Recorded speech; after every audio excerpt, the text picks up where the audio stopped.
But first, 4 people shot in 2 separate shootings. First, police say 1 person was killed and another injured. You've waited years for NCDOT to finish the Greensboro Urban Loop, and now you just have to wait fewer than 12 hours. We are on the hardwood here at High Point University's new Cobain Center, and we are breaking in the rim ahead of tonight's big game. Woo, you see that? I still got it. Right here in the Triad, they're going to have Boy Scouts come out and decorate each and every one of these gravestones. There's 1,097 of them with an American flag. This area is prone to flooding, and that is why the city has put some of these traffic signs out in preparation for when flooding occurs. In all of my time working here in the Triad, I have never seen Police Chief John Thompson come to tears until tonight. The protesters are back on the move. You can see them. They are chanting, saying, "Say my name." They have lots of signs out. Some of them read, "Justice, no peace, rise up. We can't breathe." Why do you think that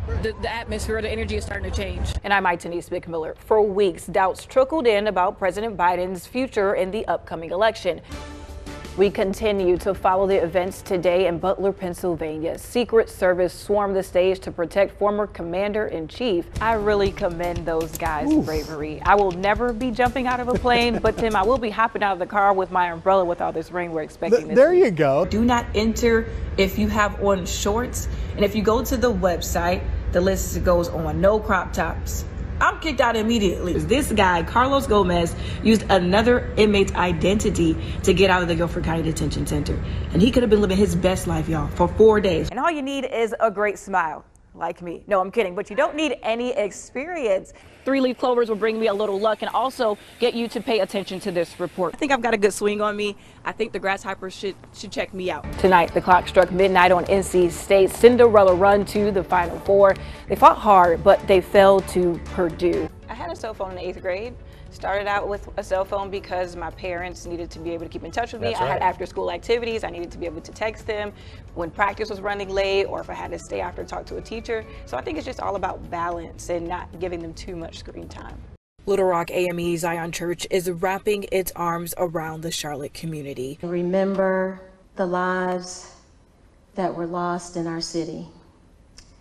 To pray over our city. The prayer vigil was open to anyone needing a safe space to process the horror that shook the city. At the scene, the chaotic turn of events is evident. The home is nearly unrecognizable after a suspect unloaded nearly 100 rounds on officers as they approached.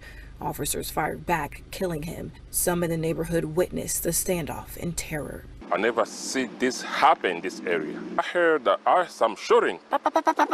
4 officers died and 4 others were injured.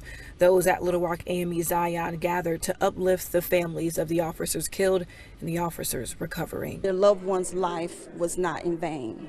And so in doing that, we as a community need to come together and try to come up with solutions as to how we can get these guns off the street, how we can support and love one another. Reverend Ladane McLeese-Pulaski knows the scars left behind from unimaginable events like this.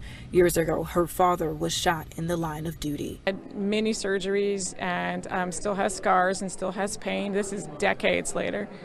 And our family still has the scars of, he went back to work, and every time he walked out the door, we thought about the fact that he might not come home. It really hits me particularly to think about the families that have lost someone and the families that have had somebody injured.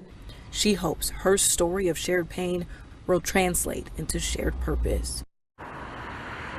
The mayor, county commissioners, and city council all took part in tonight's prayer. They say they hope that the prayers and stories shared will help soothe the aching hearts of the families and law enforcement impacted.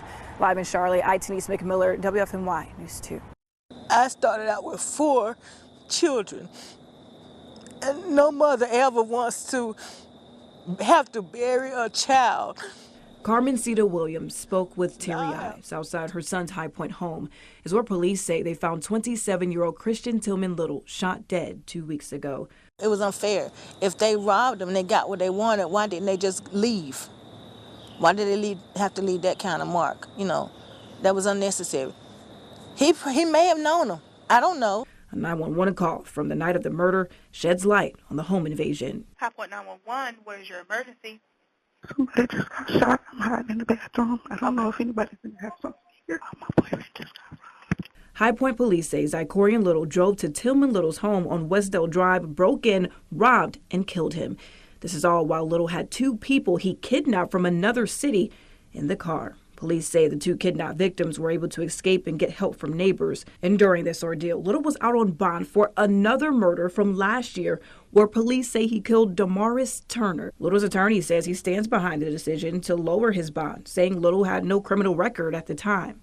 It's pure evil. I really don't understand why he was released on bond. They say it was a self-defense type thing. This justice needs to be served because my son gets killed for no reason. We're not going to be the same if something's not done. While Williams waits for closure, she'll sit at her son's memorial and find peace and pleasant memories. He smiled all the time.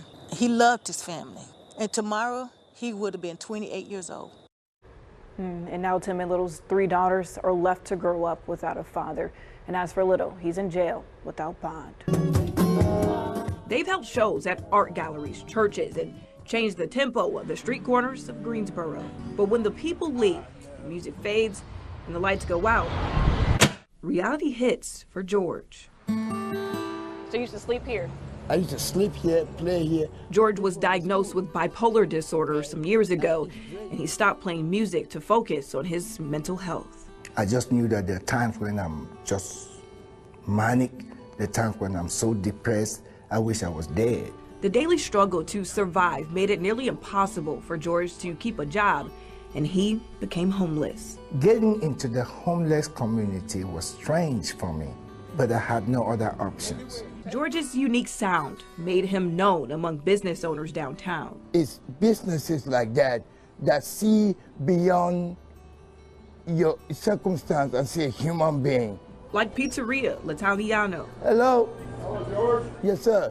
They make sure I eat. Goodwill and empathy nourished George and Pastor Good's relationship. We deliver meals regularly to our seat.